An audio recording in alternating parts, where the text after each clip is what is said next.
momento estamos na Fundação Vovô Januário, no Exu, no Sertão. É que está acontecendo as festividades em alusão ao aniversário do Rei do Baião, Luiz Gonzaga. Esse artista que tanto fez, que elevou o nome não só de Exu, mas por que não dizer de Pernambuco, do Nordeste, do Brasil, para todo mundo, o Rei do Baião. Estamos ao lado de um parente dele, que é o Fausto Luiz, mais conhecido por Piloto Gonzaga. É um prazer recebê-lo conosco. Bom dia.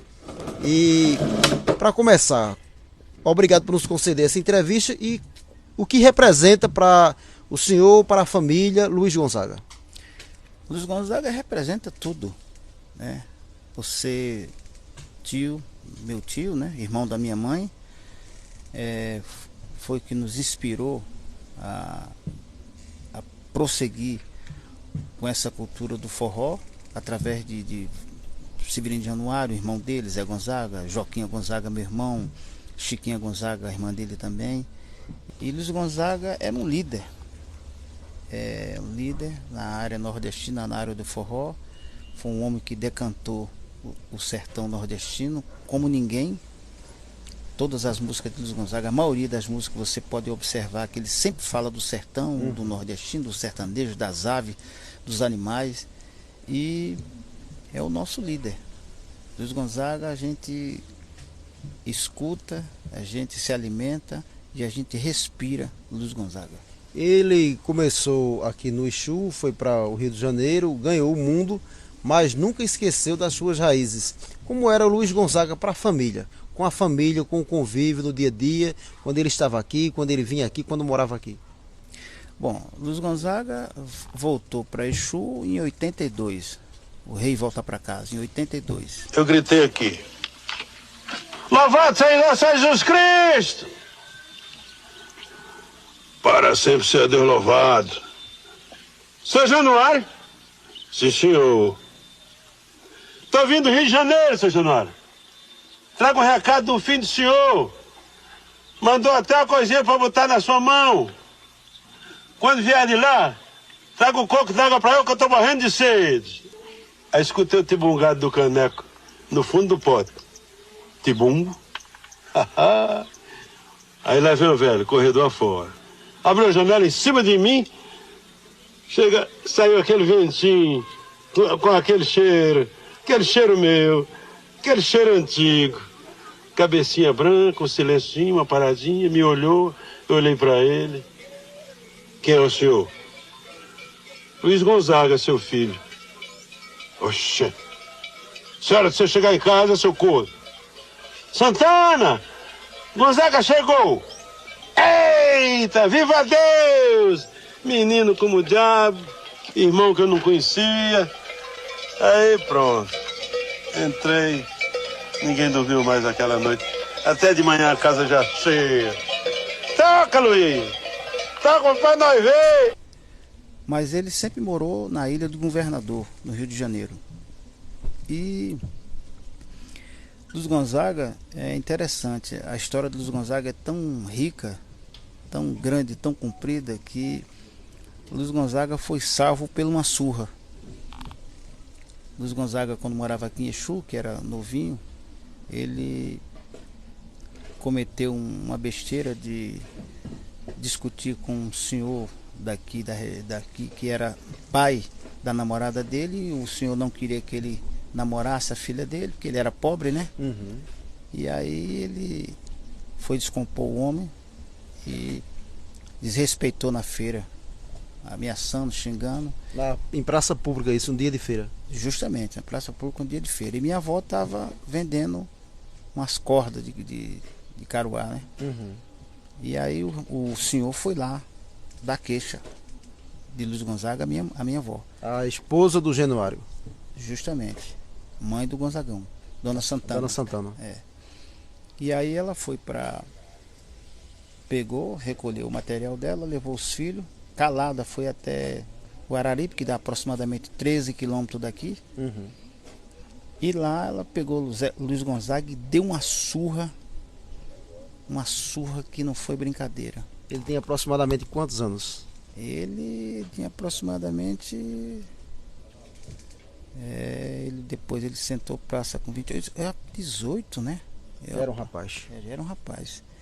E aí ele, através dessa surra que ele levou, ele ficou com vergonha e se revoltou também pela atitude, não só da surra, mas do pai da menina que ele namorava. E aí ele fugiu. Realmente, eu já tinha meus 18 anos, eu cismei de casar. Mas o diabo é que a moça que eu escolhi, ela era rica. Quer dizer, bom, pra lá, pro lugar, era filha de grande. Eu, moleque fiota, tocador de fole, já tinha uma habilidadezinha para arranjar uma moça melhor. Mas o pai da moça me chamou de molequinho sem futuro, tocadorzinho de meia tigela. Eu soube, não achei bom. Dizem que o homem é fruto do meio. Eu hoje, homem que sou até já meio velhote, não tenho coragem de matar uma mosca. E naquela época, como era bonito matar, eu achei que era um desaforo muito grande que estava recebendo e eu ia matar o homem. Não tinha coragem, mas tomei uma lapada de cana, me botei para a feira, onde eu sabia que ele estava, e mandei ele repetir. Ele disse que era mentira do povo. Aí eu fui contar vantagem no meio dos meus amigos, dizendo que tinha desmoralizado um homem. Mas ele foi por detrás lá na feira, falar com a minha mãe, pedir que me retirasse da feira, senão ia haver uma desgraça. Eu me retirei, minha mãe me tirou com muita habilidade. Quando chegamos em casa, ela me mandou brasa. Me deu uma pisa que... como rendeu essa pisa? Está rendendo até hoje, porque por causa dessa pisa eu fugi de casa e foi a salvação da lavoura. E era um dos mais velhos, ou o mais velho dos irmãos? O segundo. O segundo. Porque o primeiro é Joca, que faleceu, foi o primeiro a morrer. Muita gente não comenta sobre Joca. O Joca era o pai do Joquinha? Não. Joca era o primeiro filho de Santana e Januário. Depois veio Luiz Gonzaga. Eram quantos filhos? 9. 9 filhos. 9 filhos. 4 mulheres e 5 homens. E aí, por causa dessa surra, ele ganhou o mundo. Né? Ganhou o mundo, e tem até uma cena interessante, que ele foi para Fortaleza, lá ele sentou praça, serviu o exército. E minha avó ficou muito sentida, muito doente com a partida dele, mas ele escrevia, né? Dava notícia. Mandava carta naquela época, né? Dos Correios. E aí ele ia participar de uma revolução aqui, não sei se era no Piauí ou na Paraíba, e ele veio de trem até o Crato. Crato, que é perto de Juazeiro, né? Isso. Dá aproximadamente 60 quilômetros, 70 quilômetros de Exu. E aí meu avô foi lá se encontrar com ele, falou com ele assim pelas grades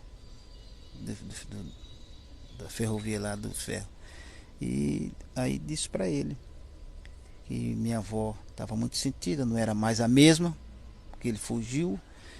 E aí ele falou: olha, meu pai, o senhor diz à minha avó, a minha mãe, que eu não tenho raiva dela não, mas eu só volto para Exu quando eu for gente.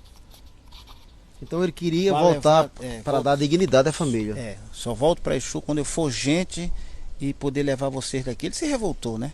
Mas depois ele relevou. Foi questão de momento. E isso ele fez. Voltou em 46, né? Já com mais de... Já como artista, né? Ele deu baixa no Rio de Janeiro. Porque outra coincidência também. Ele deu baixa lá em Juiz de Fora, Minas Gerais. Juiz de Fora, Minas Gerais. Ele estava lá. Deu baixa e recebeu uma passagem de navio para vir para Recife e vir para casa, para voltar para Exu. Não era artista ainda. E ele estava no Rio de Janeiro, na Praça Mauá. Mas o sonho dele sempre foi de ser artista. Sempre de ser artista, o sonho dele. E aí ele já estava com a sanfona na mão. E aí um marinheiro disse para ele: rapaz, eu sei onde é que você ganha dinheiro com esse piano de joelho aí, que era a sanfona, né? Onde é? Está ali no bar, ali na Praça Mauá. Aí ele foi, chegou nesse bar, ele tocou, começou a tocar lá umas músicas, e aí recebeu um dinheirinho no prato, no pires. No popular, as pessoas cantando e o outro vai passando com o prato na mão e cada cá coloca a sua contribuição. O pires, né, que eles dizem. E foi a partir dali que ele desistiu de vir embora e ficou no Rio de Janeiro. Resolveu ganhar a vida já com a música. É, e dali ele partiu e foi crescendo a cada dia. Gravou seu primeiro disco em 41, Na época o LP. 78 rotações. Só solo. Luiz Gonzaga só cantou a partir de 45. Tá? De 41 até 45, meados de 45, ele só solava. Só solo. Fazia Show, só os- tango, valsas, só solo. E a partir de 45, com muita luta, ele gravou a primeira música, que é Dança Mariquinha. Foi a primeira música que ele gravou. E- Composição dele? Não, é de Miguel Lima. Miguel Lima e Luiz Gonzaga. E a partir daí que ele começou a cantar, e foi o primeiro sucesso foi No Meu Pé de Serra, já com Berto Lá no Teixeira, meu pé de serra. em 46, né? Acho que ele já pensava realmente no sertão. Nunca esqueceu o pé de serra dele. Nunca esqueceu. As raízes. Luiz Gonzaga nunca esqueceu as raízes. Luiz Gonzaga brigava, discutia sobre as raízes do sertão, e quando ele via um nordestino querer esquecer o seu sotaque, os seus costumes, ele Ele dizia logo que percebia quando começava a conversar e por algum deslize ele dizia: você é nordestino, você não pode negar suas raízes. positivo. E também, como também ele via um nordestino, que o nordestino é muito deslumbrado com as coisas de lá do Sudeste, Rio, São Paulo, muito deslumbrado. O nordestino, ele esquece fácil as suas raízes. Adora. E o que é que acontece? Quando o Luiz Gonzaga via um nordestino com sotaque já de lá de São Paulo, lá do Rio de Janeiro, que ele começava a perguntar quanto tempo ele, tô há um mês aqui. Aí ele ficava bravo. Como é que há um mês que você já mudou o sotaque? Para ele era uma ofensa. É uma ofensa. Eu sou, Negando a identidade. negando a evidência. Eu sou muito burro, que eu estou aqui há mais de 40 anos e nunca mudei meu sotaque. E você, com um mês, você já mudou o sotaque. Então, essas coisas, ele sempre lutava pela cultura. Pode ver o repertório de Luiz Gonzaga, sempre fala do Nordeste. Pode observar. E hoje, na música, na família, tem o Joquinha, a Socorro e a Mazé também tem um parentesco com vocês, a família Gonzaga. Que eu saiba, não. Elas apenas gostam das músicas do Luiz. Agora o Joquinha, o seu irmão, é sobrinho. Esse vem realmente representando a cultura de Luiz Gonzaga, não deixando morrer a raiz. Tem vários sanfoneiros, sanfoneiras que cantam, que prosseguem com a cultura de Luiz Gonzaga, que é muito bonito isso. As pessoas dão continuidade ao trabalho dele. E são apaixonados mesmo. A Mazé, eu não conheço ela pessoalmente, mas vejo ela nos vídeos, né? Ela sempre está aqui na festa do Gonzagão, sempre defendendo as raízes. E é de pessoas assim que a gente precisa realmente para defender a nossa cultura nordestina. Conforme o senhor falou no início da entrevista, também a Chiquinha Gonzaga.